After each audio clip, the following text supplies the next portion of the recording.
Abram vossas Bíblias comigo, Provérbios, capítulo de número 8. Nós vamos fazer a leitura de Provérbios, capítulo de número 8. Nós vamos fazer a leitura do versículo de número 1 ao versículo de número 19. É um pouco extenso a leitura, mas o melhor é o versículo 21. Vamos ler toda essa parte do capítulo 8 de Provérbios.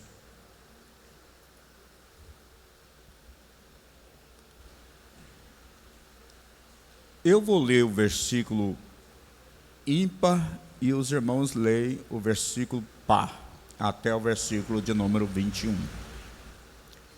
Não clama, porventura, a sabedoria, e a inteligência não dá a sua voz?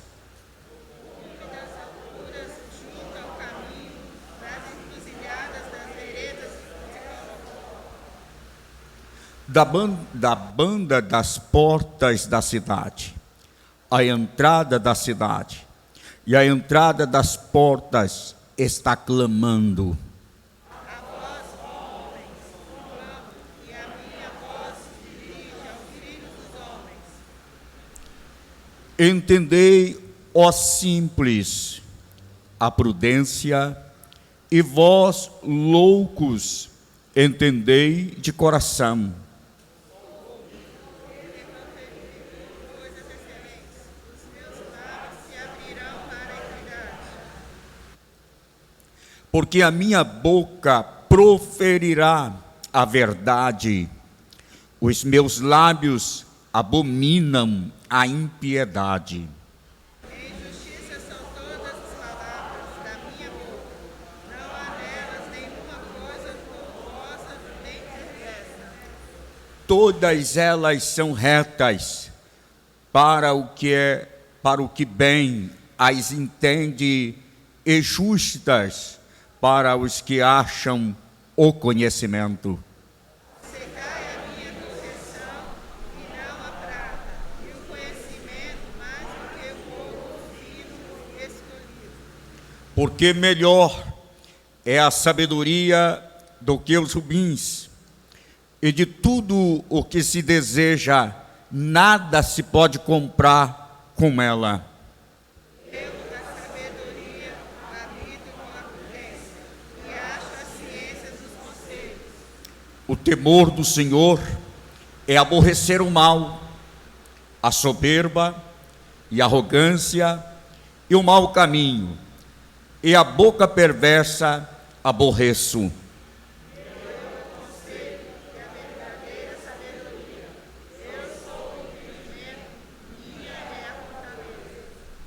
Por mim reinam os reis, os príncipes ordenam justiça.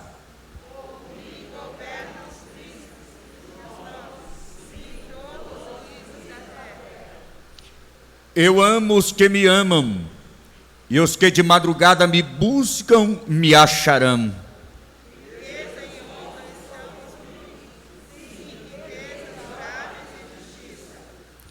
Melhor é o meu fruto do que o ouro, sim, do que o ouro refinado, e as minhas novidades melhores do que a prata escolhida.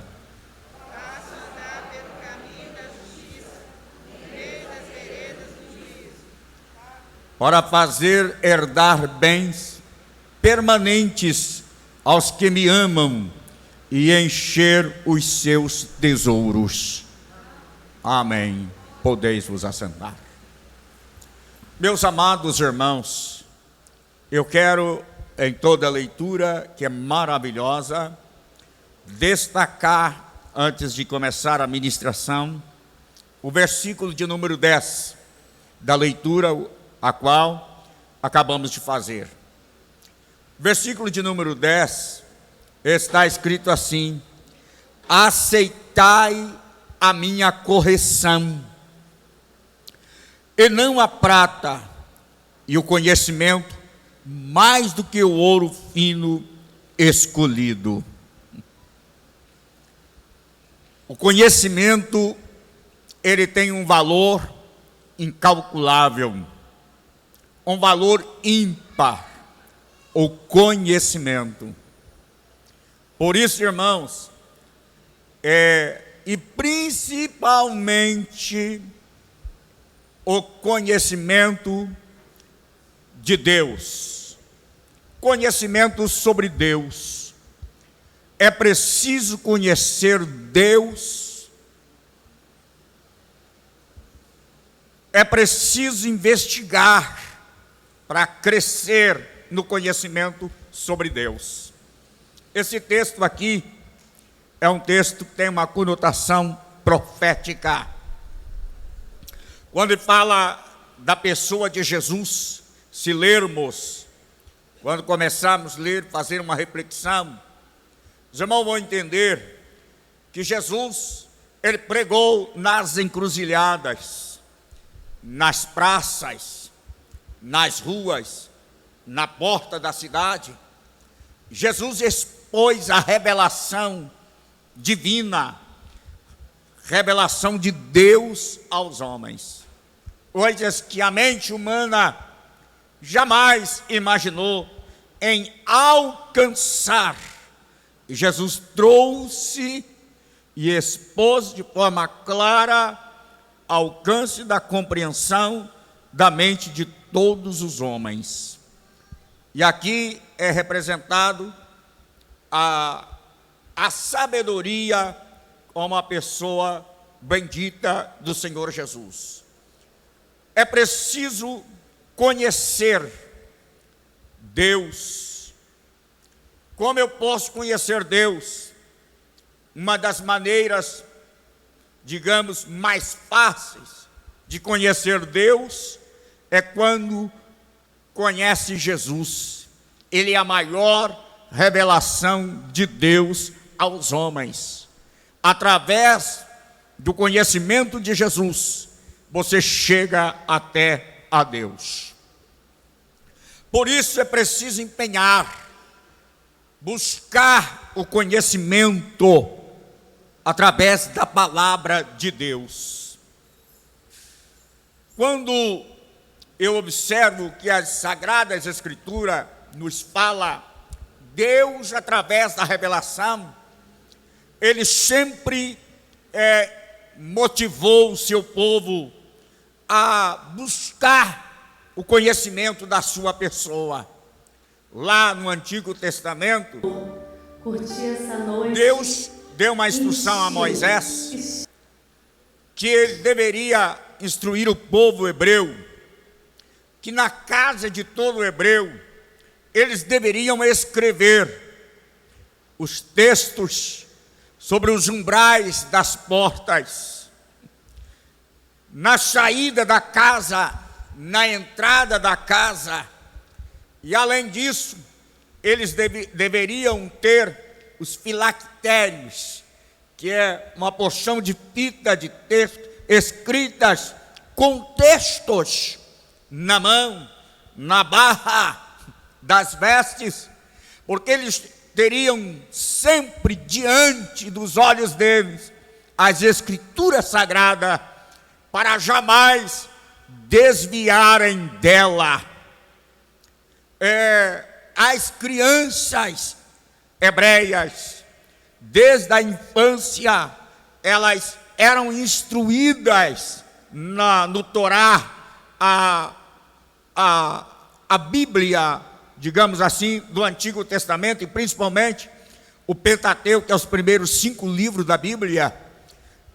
Uma criança, quando chegava a uma certa idade, ele já dominava o conhecimento do Pentateuco, porque era instruído, né, com relação às Sagradas Escrituras. Com isto, a criança ia crescendo e ela, tendo a sua faculdade mental formada, ela era formada, alicerçada dentro da revelação divina, que é a palavra de Deus. Então, meus irmãos, desta forma, crescia-se no conhecimento da palavra de Deus. A mente era tomada pela palavra de Deus.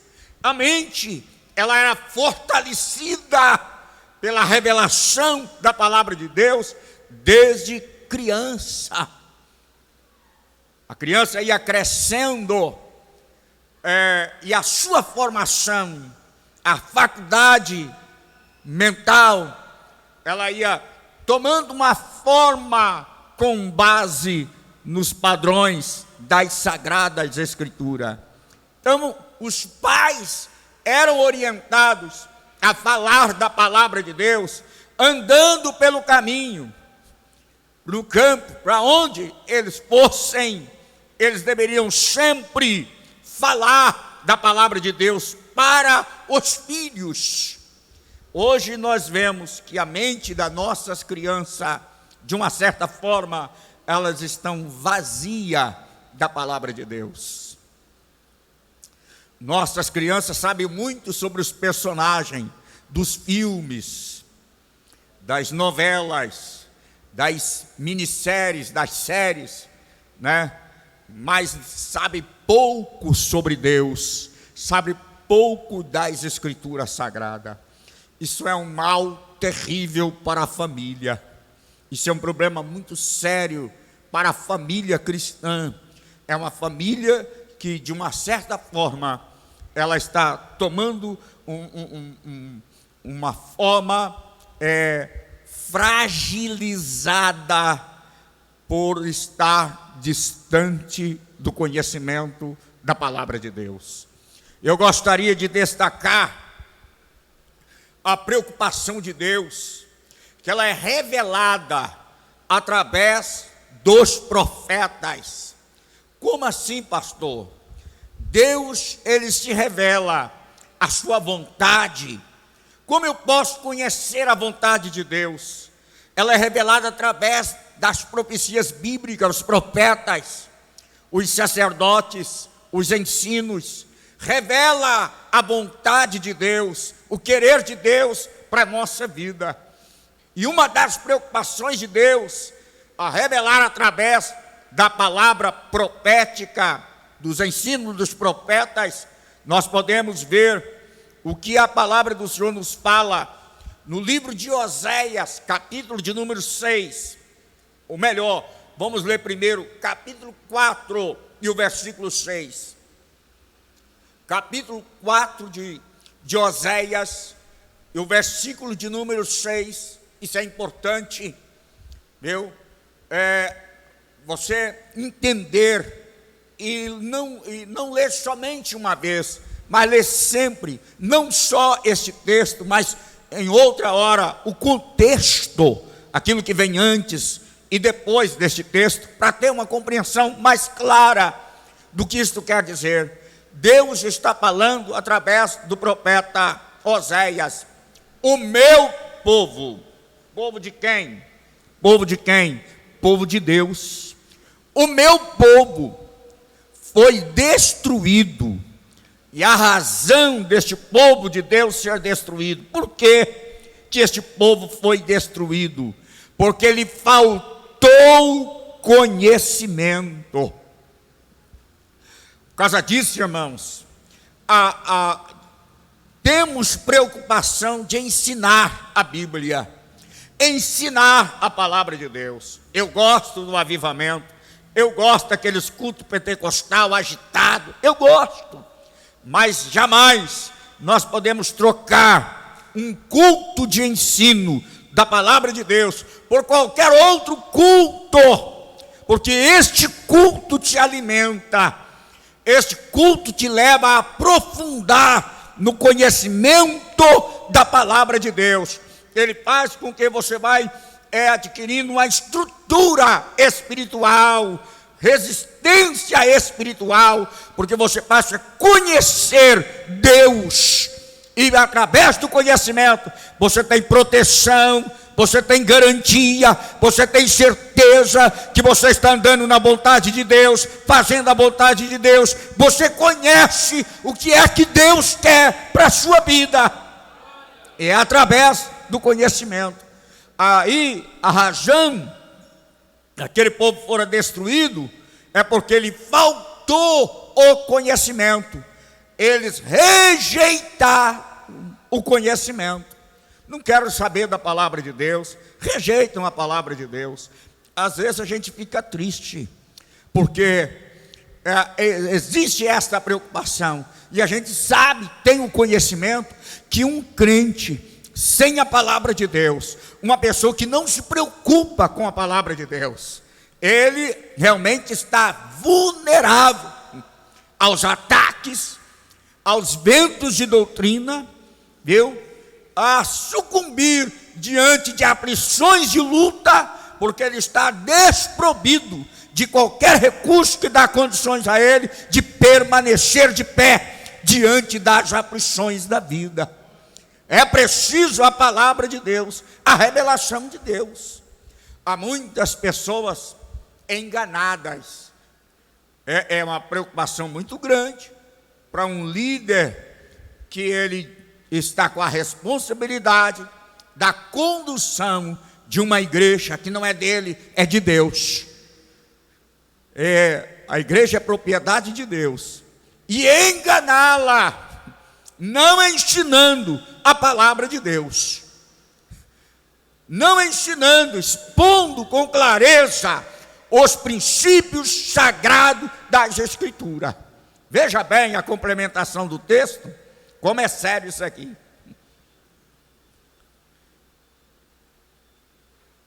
Porque tu rejeitaste o conhecimento, também eu te rejeitarei, para que não sejas sacerdote diante de mim.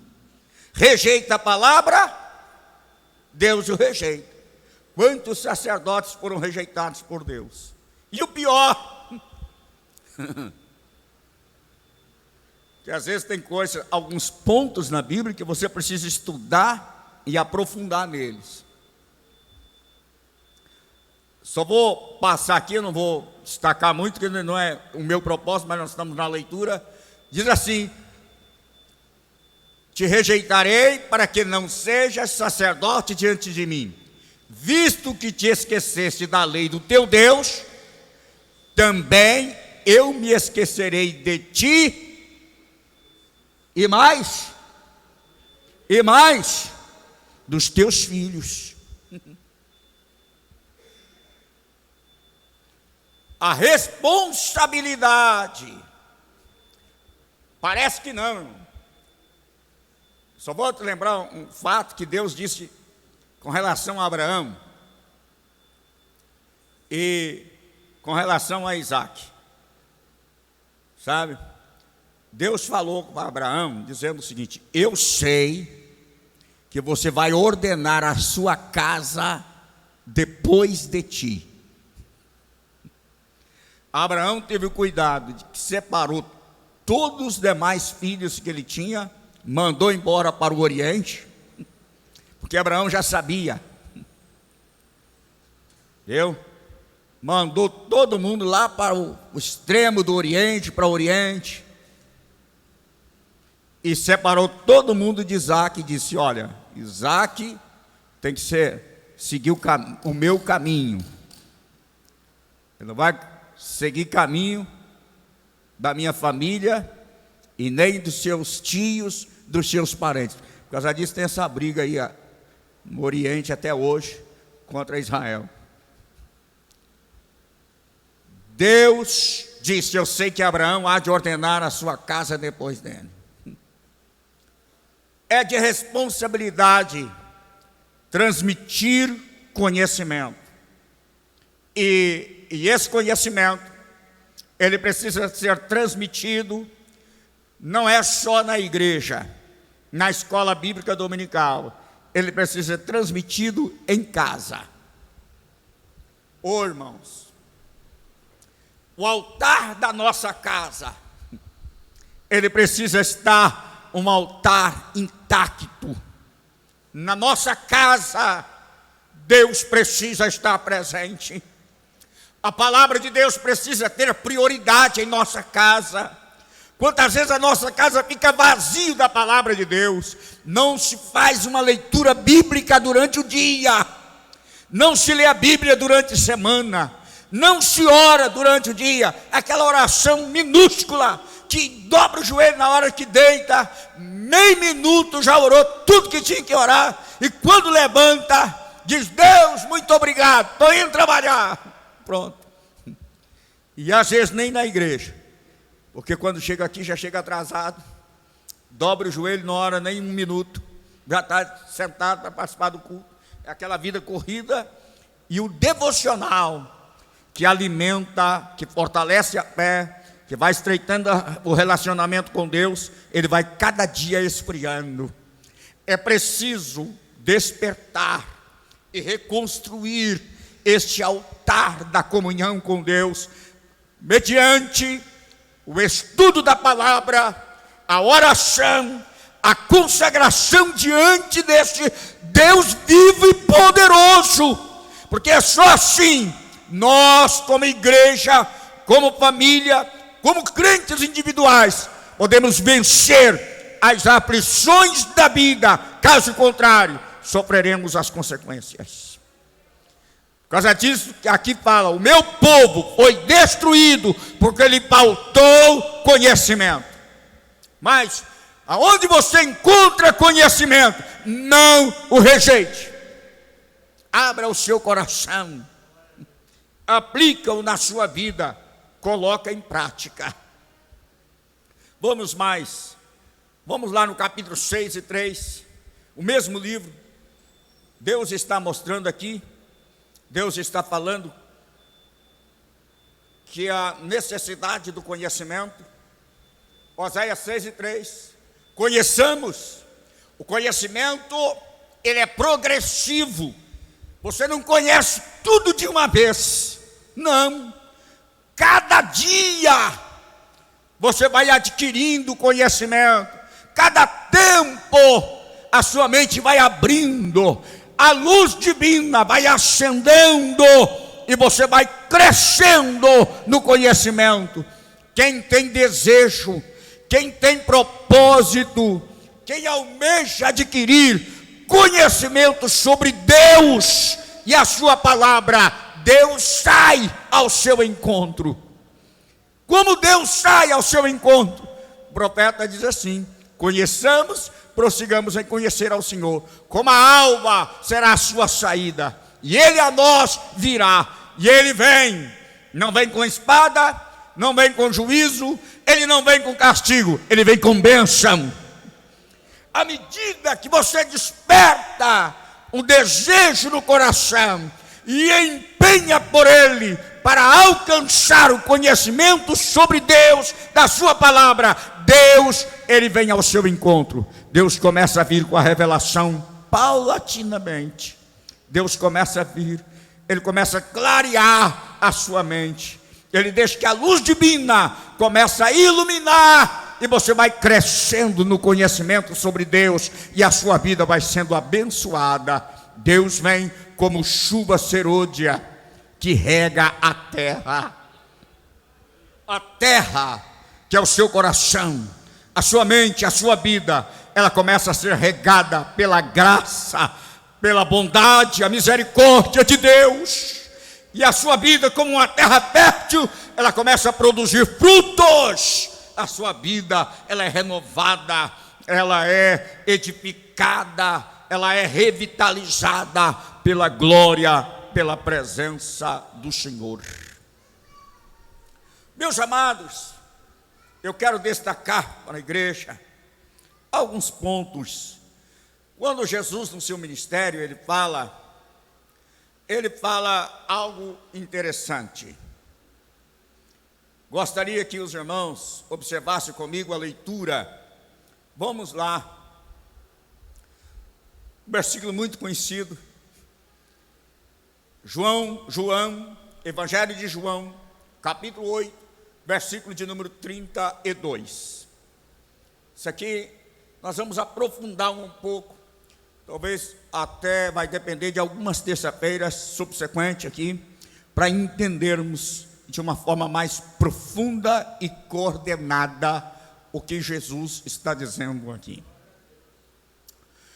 Quando Jesus está falando aqui, ele diz: e conhecereis a verdade, e a verdade vos libertará. Conhecereis, precisa conhecer a verdade, e esta verdade por si, ela liberta. Aí é preciso entender, eu vou fazer uma exposição para a igreja, eu quero muito que você preste atenção no meu raciocínio, para você acompanhar e entender a exposição do meu raciocínio com base, partindo desses princípios, os quais eu já falei aqui. Primeiro, conhecimento. Conhecereis. Sem conhecimento, não há entendimento. Sem conhecimento, você não tem como fazer, digamos, juízo de valor. Sem conhecimento, você não sabe o que é certo, o que é errado. Não tem conhecimento. Então é preciso conhecer, no caso do texto, conhecer a verdade. Nós sabemos que hoje o mundo, ele está sendo pressionado de todas as formas a aderir a uma ideia relativista. Porém, para nós que somos servos de Deus, cremos na Bíblia como única regra de fé e prática. Para nós não aderimos a esta ideia do relativismo. Nós cremos que Deus é a verdade, e toda a verdade emana-se de Deus. Ele é a única verdade. Bom, em todos os sentidos. Como assim, pastor? Bom, olha aqui para mim e preste atenção.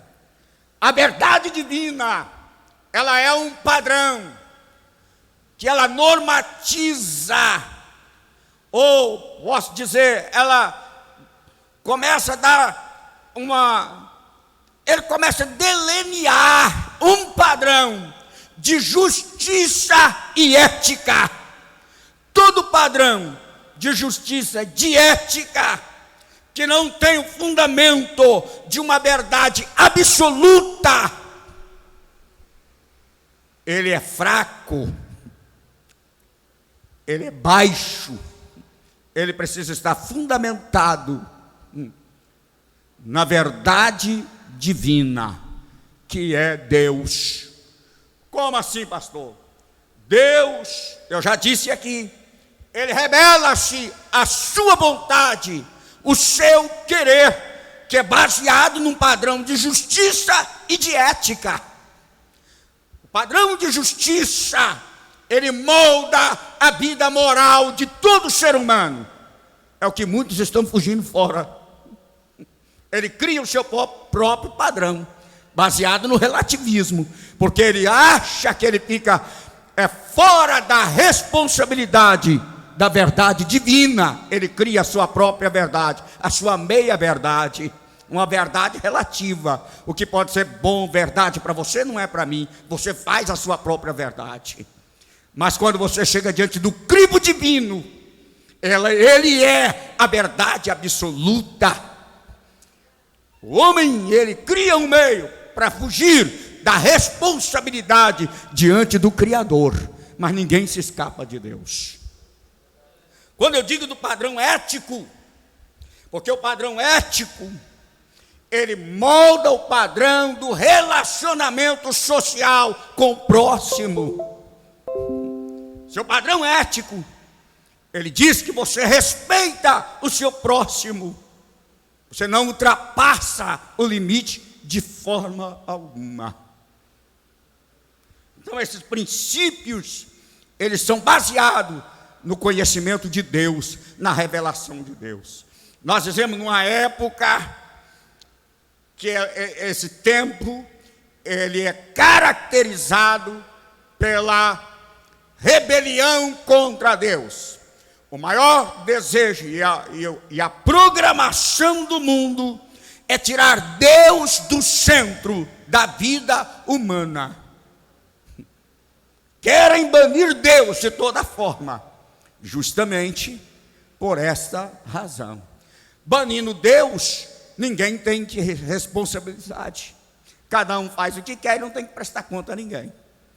É a ilusão que existe, que eles implantam na mente do ser humano. Aí, meus amados, existe uma ação maligna para isso. Vou apenas fazer menção, não está aqui, mas o Espírito Santo ilumina. E a gente fala, e mesmo fora da programação que você faz, mas o Espírito Santo ele ilumina, e alguns textos ele vem cooperando com isso. Quando Paulo ele fala a segunda carta, não me foge da memória, esse é o capítulo 4, talvez os obreiros irão me ajudar, são muitos textos, a gente não consegue memorizar todos, mas Paulo ele diz que o Deus deste século, ele cegou. Aí preste atenção, quando Paulo fala que o Deus desse século cegou, ele cegou não é uma visão natural, ele cegou os olhos do entendimento. A mente ela está obscura, ela não consegue ter facilmente um acesso à revelação divina. E principalmente o tempo que nós estamos vivendo é o tempo que caracteriza a dureza de coração, a cegueira espiritual, torna mais intensa a cegueira. As pessoas não percebem Deus, não percebem o temor a Deus, não percebem a revelação divina. Então veja bem, Paulo quando fala, ele diz ali, nos quais, é bom fazer uma observação, que Deus aqui é D minúsculo, tá? O Deus deste século, ele cegou os entendimentos. É interessante que quando Paulo fala, e aqui a Bíblia está no plural, os entendimentos. Faz essa observação, marca isso aí. Os entendimentos dos incrédulos, para que não lhes resplandeça o quê? A luz, clareza, compreensão, conhecimento do Evangelho da glória de Cristo, que é a imagem de Deus. Por causa disso, irmãos, que hoje para pregar o Evangelho e haver resultado, quem prega, é preciso ter comunhão com Deus, é preciso ter graça, unção de Deus, porque a cegueira é tão grande, a dureza é tão grande, você fala, bate, não há mudança, não há impacto na vida das pessoas. Qual a razão? A dureza é tão grande, é uma rocha que precisa ter graça de Deus para atingir a razão da pessoa, levar ele a uma mudança espiritual. A cegueira é tão grande, a incredulidade vai crescendo, o trabalho do inferno diabólico é intenso, tão grande. As pessoas hoje, eles querem, e não só lá do mundo, até dentro da igreja, eles querem algo que vai satisfazer o seu ego. Se a pessoa veio e aquele culto foi bom, que causou emoção nele, ele vai embora feliz. Mas isto é um resultado que atinge apenas a alma, o lado emocional. Mas para atingir o espírito, para causar um impacto, uma mudança, precisa ser algo mais do que emocional. Precisa ter uma chama do Espírito Santo. Calamachurianto, calamacai. É preciso ser uma espada inflamada, é preciso ser uma flecha atirada pelo valente ao alvo, senão não há resultado. Você prega, e não há mudança. A mente está cauterizada, os olhos do entendimento estão obscurecidos, as pessoas não recebem a palavra, não há impacto. Eu vou te explicar, talvez posteriormente eu vou ler o texto para você, mas eu só vou te explicar algo aqui, aproveitando o gancho aqui, enquanto nós estamos no raciocínio. Existem pessoas, e Deus é a forma que Deus trabalha. Deus tem uma maneira de tocar na vida das pessoas. Existe um lado na sua alma que é classificado como uma parte sensível. Essa parte sensível, lá na sua consciência, no intelecto, está lá na alma. Você, de algum momento, você reage como alguma coisa que você ouve da parte de Deus. E você é despertado para as coisas de Deus, se alegra com ela, mas apenas a sensibilidade, ela é apenas um toque para despertar e para levar para algo maior, não é tudo. Você lembra de uma parábola que Jesus contou do semeador, que saiu a semear, e uma boa parte da semente caiu à beira do caminho, outra parte caiu numa terra boa, outra parte caiu num solo rochoso. Veja bem, uma parte as aves veio e comeu a semente, arrebatou logo. Outra parte nasceu, mas cresceu a erva também cresceu, logo sufocou. Aí veja bem, existem pessoas que num instante ele se alegra com o toque da palavra de Deus, ele se alegra com a revelação divina, é aquela reação sensível que a alma tem com o toque do Espírito, com o toque da palavra de Deus. Mas a pessoa, ele precisa ser decisivo. Às vezes ele depende da vontade, e muitas das vezes a vontade nos engana. Tem pessoas assim, que em algum momento ele dá um conselho para alguém e diz assim: ouve a voz do seu coração, e o coração nos engana. Você tem que ouvir a voz da razão e não do coração. Coração no sentido da emoção. Às vezes a vontade te leva a caminhos errados, a vontade te leva para distante de Deus. Mas quando você é decisivo, você faz juízo de valor, você consegue discernir entre o que está certo e o que está errado. Aí você pondera e diz: não, ainda que meu desejo é ir por esse caminho, mas esse caminho é errado, eu vou por este. Você não faz o que você quer, você não faz a sua vontade, você tem uma determinação e não deixa a vontade te dominar. Por causa disso que a pessoa depende do conhecimento de Deus. É esta hora que a pessoa, ele próprio é o seu juiz, no tribunal da sua consciência, ele julga, ele condena a favor, ou pode realmente ser um réu, tornar-se um réu diante do próprio juízo, e até sofrer consequências se a pessoa não entender que eu preciso fazer a coisa certa. Se você lembrar, abra a sua Bíblia lá em 1 Coríntios 11. Eu vou adiantar aqui, eu quero compartilhar com você essa ideia, só para você entender. Depois eu vou trocar isso aqui em miúdo para a igreja. 1 Coríntios 11. Sei que os irmãos já conhecem bem esse texto, porque a gente lê muito esse texto, principalmente dia da ceia do Senhor. Quando Paulo, ele diz no versículo 28: examine-se o homem a si mesmo. Você está lá no tribunal da sua consciência. Você mesmo é o réu. Você mesmo é o juiz. E você vai fazer um exame de consciência.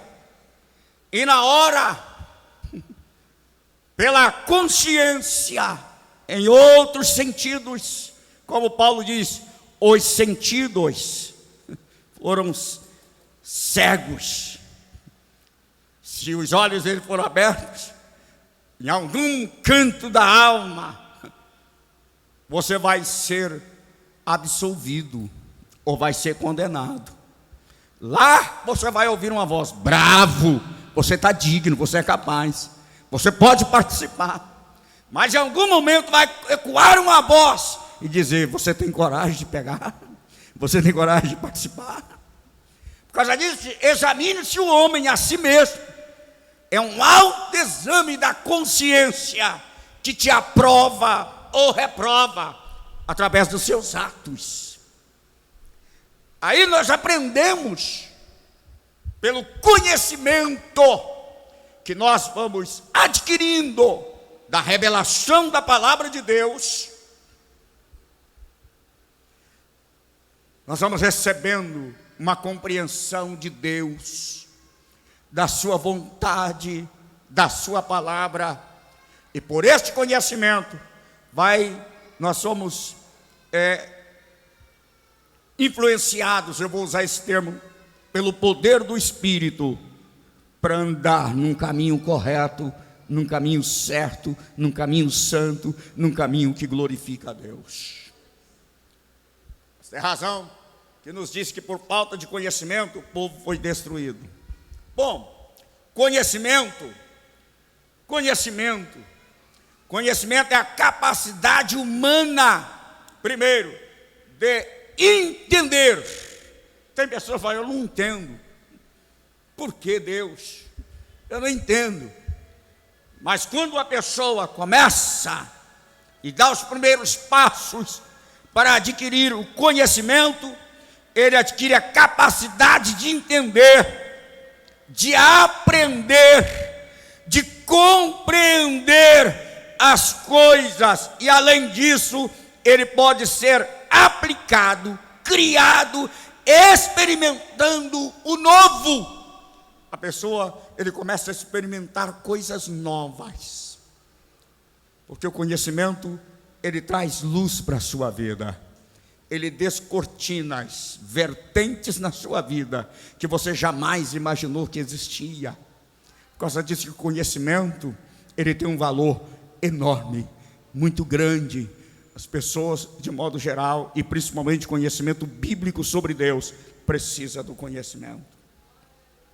Quando nós falamos de conhecimento, com base nos textos quais nós já lemos, conhecimento teórico ou histórico, preste atenção no que eu vou te falar aqui. Conhecimento teórico ou histórico, ele não produz virtude. Alguém pode dizer que é incoerente.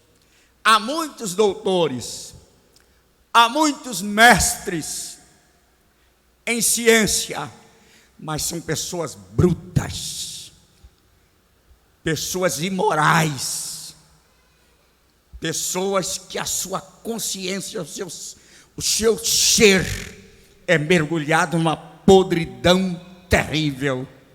Tem conhecimento, mas conhecimento teórico ou histórico, ele não gera virtude. Uma pessoa, ele pode mudar muitas coisas na sua vida. Digamos, ele pode passar por uma reforma, uma mudança, como um dependente químico, vamos dizer, que ele vai por uma clínica, passa por uma internação, por um processo de desintoxicação, ele pode até abandonar o vício, Ele pode até mudar em certos aspectos, mas ele vai continuar sendo o mesmo homem.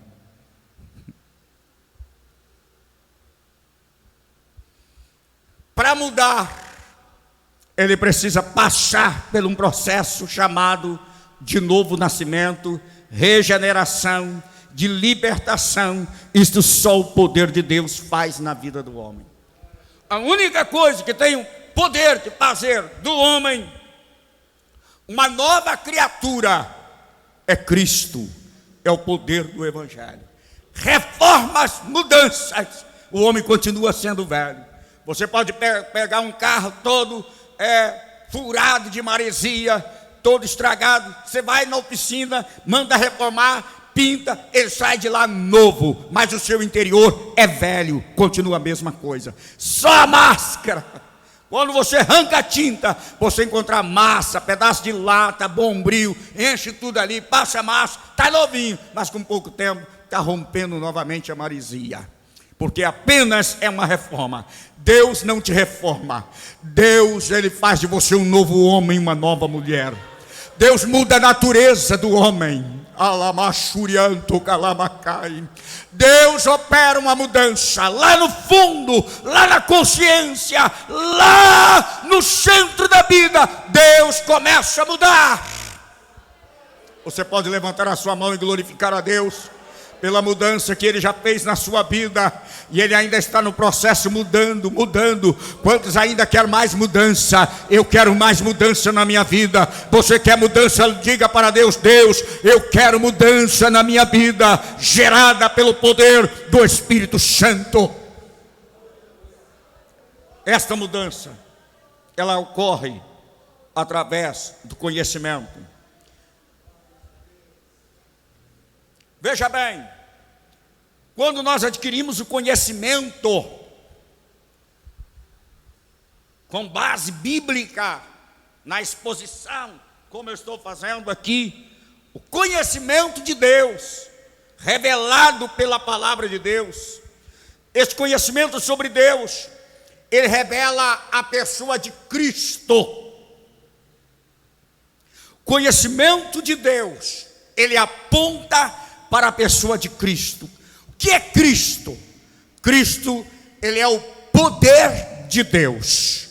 Quando você tem contato com o Evangelho, quando você recebe o Evangelho, quando você crê no Evangelho, por meio dele, você recebe Cristo na sua vida. Cristo é o poder de Deus. Então, ele sim, ele opera a mudança, ele gera a mudança. Quando a pessoa adquire o conhecimento sobre Cristo, sobre a sua palavra, então há mudança na vida. Apenas destacar um ponto, eu já fiz apenas menção. Isso é importante. Eu quero, às vezes, enfatizar esse ponto no período do estudo. Veja bem, porque tem pessoas que elas recebem o Evangelho, mas não há mudança na vida? Porque tem pessoas que crêem no Evangelho, mas o Evangelho não faz diferença na vida deles. Deixa eu te falar uma coisa: todas as pessoas que crêem de verdade no Evangelho, o Evangelho, ele é poder de Deus, irmão. O Evangelho é poder de Deus. O Evangelho liberta. O Evangelho cura. O Evangelho muda. Por que então tem pessoas que não mudam? É porque eles ficam apenas na superficialidade, no superficial. Superficial, obrigado. Tem hora que parece um negócio fica meio embolado assim.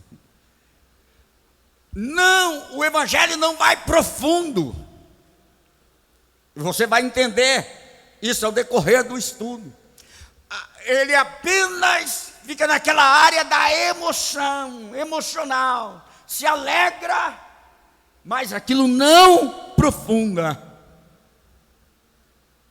É aquela semente que nasceu, mas não criou raiz. É preciso criar raiz. É preciso descer no profundo. Precisa atingir todas as áreas do intelecto. Se ela não atingir todas as áreas do intelecto, ela não cria raiz. Aí preste atenção, ainda tem alguns minutos, daqui a pouquinho eu tenho que parar, mas eu quero compartilhar com você o pensamento. No conhecimento prático, o homem, ele depende de Cristo, que é o poder de Deus. Conhecimento prático. Aí você tem conhecimento teórico. Nós temos muitas pessoas que citam a Bíblia, textos da Bíblia, e nem crentes são. Se você tiver um professor de religião, ele vai virar a sua cabeça. Se você não tiver conhecimento para entender, ele vai te fazer você desacreditar em Deus. É o que acontece com muitas pessoas. Eles estão na igreja, mas quando ele entra na faculdade, ele chega lá com pessoas preparadas teoricamente, conhecimento histórico. Ele não tem fé, não crê em Deus, não tem temor a Deus, ele te vira às avessas. E a pessoa não tem base, não tem conhecimento para contestar. Mata a sua fé, porque ela não tem raiz, a pessoa morre espiritualmente, facilmente. Então é preciso aprofundar, e esse conhecimento, ele só vai aprofundando na sua vida, se ele for um conhecimento prático. Ele não pode ser teórico, ele não pode ser apenas histórico, você saber expor os textos da Bíblia, não, ele precisa estar dentro de você. Ele precisa estar no seu intelecto, precisa estar na sua mente. Ele precisa dominar a sua alma, as suas emoções, os seus sentimentos. Precisam ser controlados por este conhecimento que é o poder de Deus. Cristo, o poder de Deus.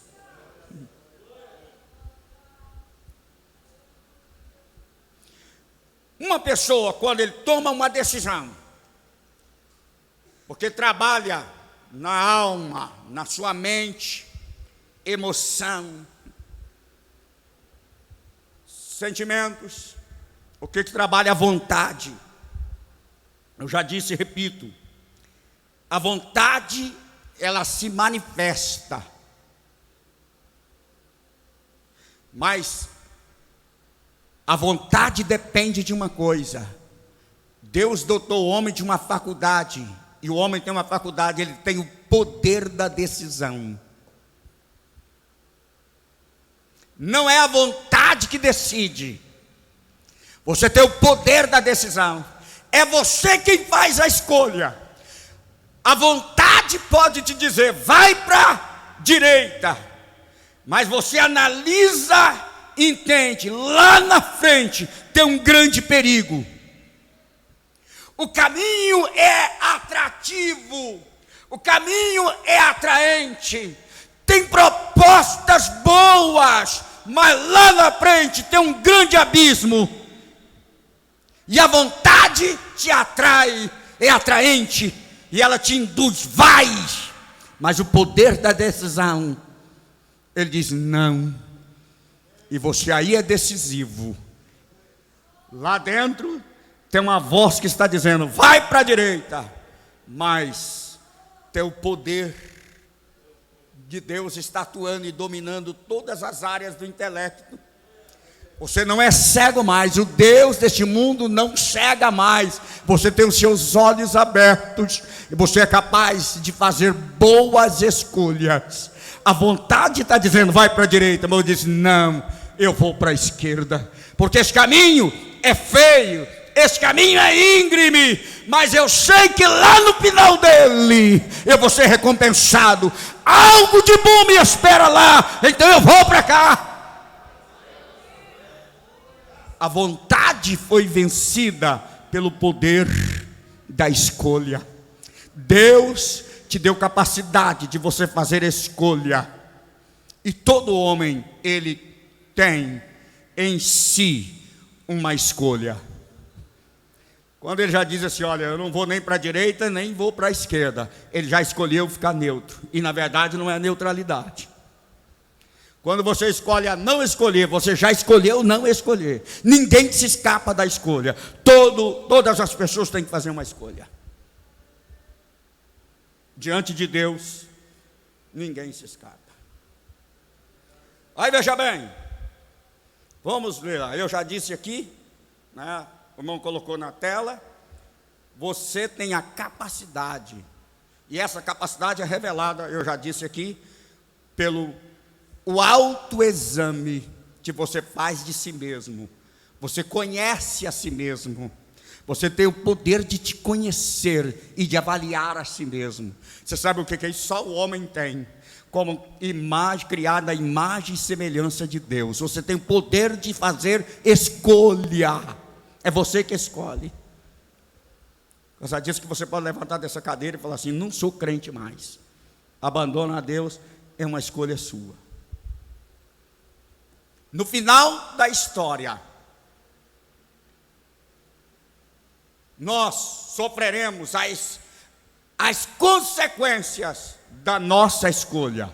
A escolha que você faz no presente determina a qualidade de vida do seu futuro. A escolha que fazemos agora são elas que vão determinar a qualidade do nosso futuro. Um futuro bom, de comunhão com Deus, na presença de Deus, ou um futuro longe, separado de Deus. Mas é a escolha que fazemos no presente que irão determinar o nosso futuro. Deus nos dotou de uma capacidade de fazer escolha. Quando eu olho aqui, a segunda parte, não sei se vai dar tempo para mim, é como o seguinte: tem coisa que você abre um arquivo e não consegue concluir ele. Aí só vai concluir na terça-feira que vem. Daí começa nele e aí não há. Você tem uma coisa chamada intelecto. Intelecto. Como funciona? É a faculdade que capacita a pessoa a conhecer ou compreender. Eu só vou ler e vou parar. Terça-feira nós vamos continuar.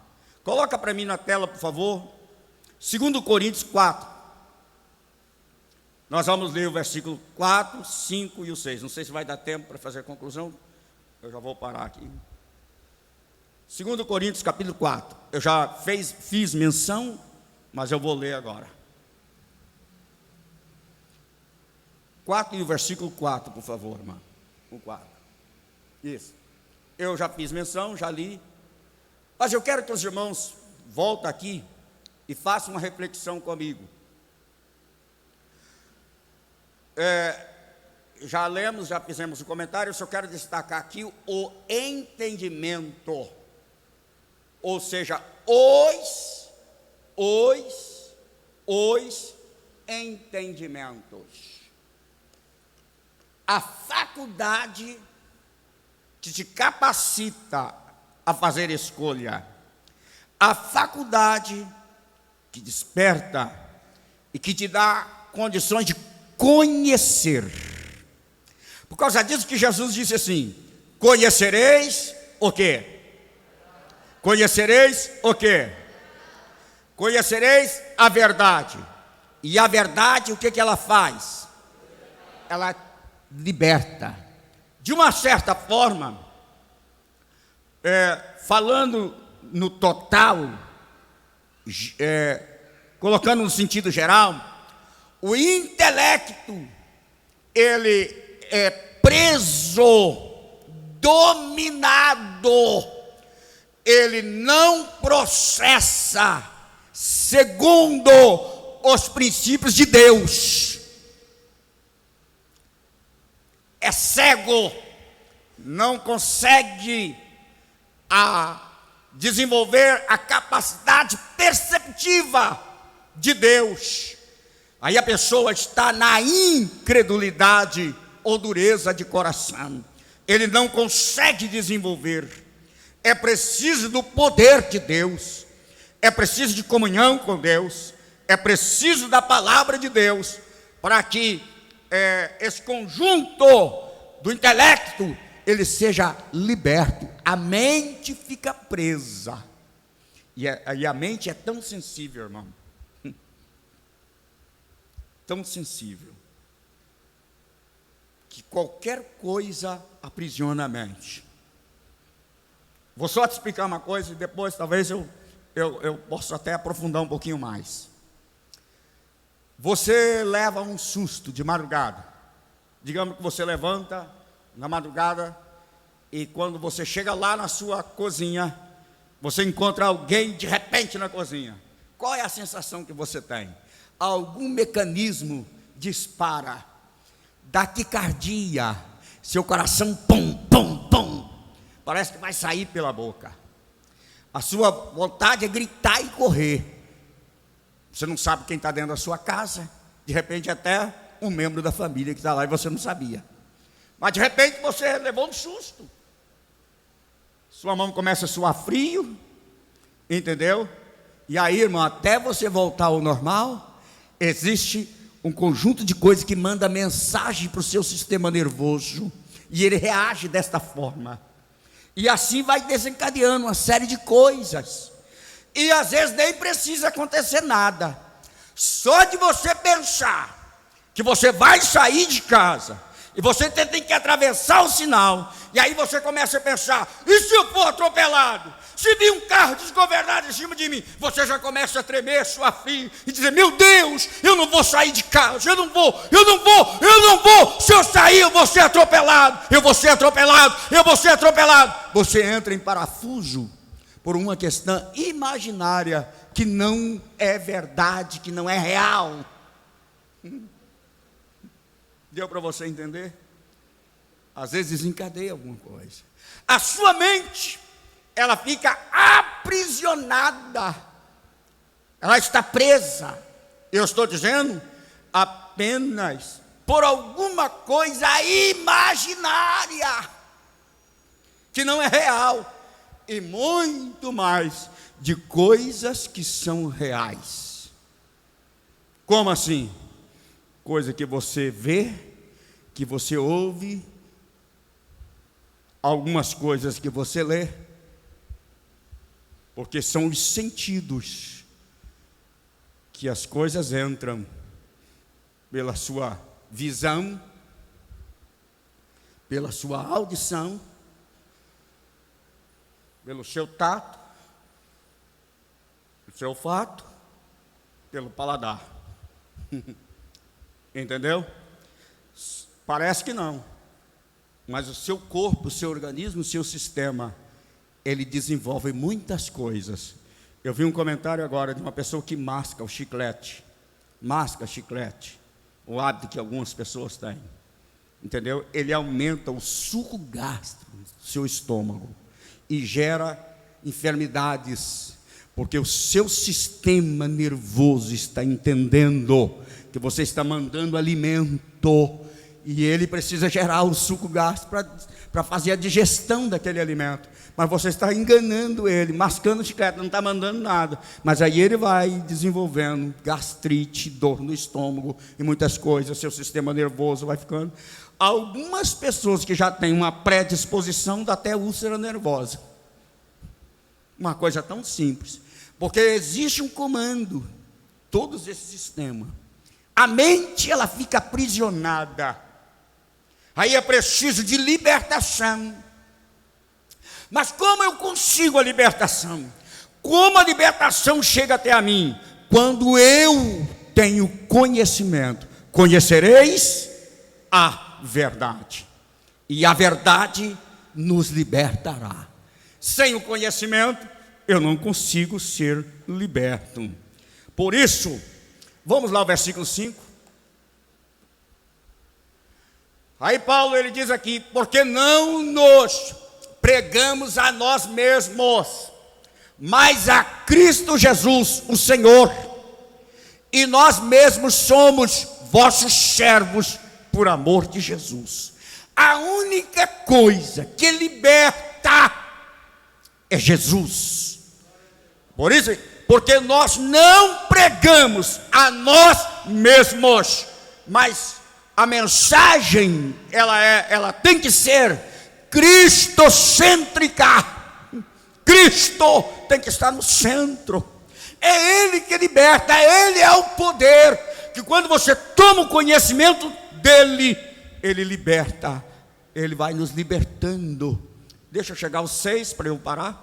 Põe lá os 6. Porque Deus disse. O que Deus falou? Qual é a mensagem de Deus para nós aqui, para você e eu? A mensagem de Deus é esta: porque Deus que disse que das trevas, você está entendendo? Nós lemos há pouco que o Deus desse século chegou, o entendimento, a mente está aprisionada, mergulhada nas trevas, na escuridão. A pessoa não tem luz divina, não conhece Deus, não experimenta o poder de Deus, porque ele está nas trevas. Mas Deus, Ele é Criador. E o meio que Ele usa para criar uma nova mente, um novo pensamento, o meio que Deus usa para criar um novo homem, uma nova mulher, é o poder de Cristo. Resplandece através do conhecimento, porque foi Deus que disse que das trevas resplandece a luz.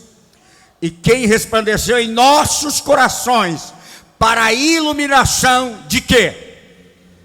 Iluminação de quê? Do conhecimento de quê?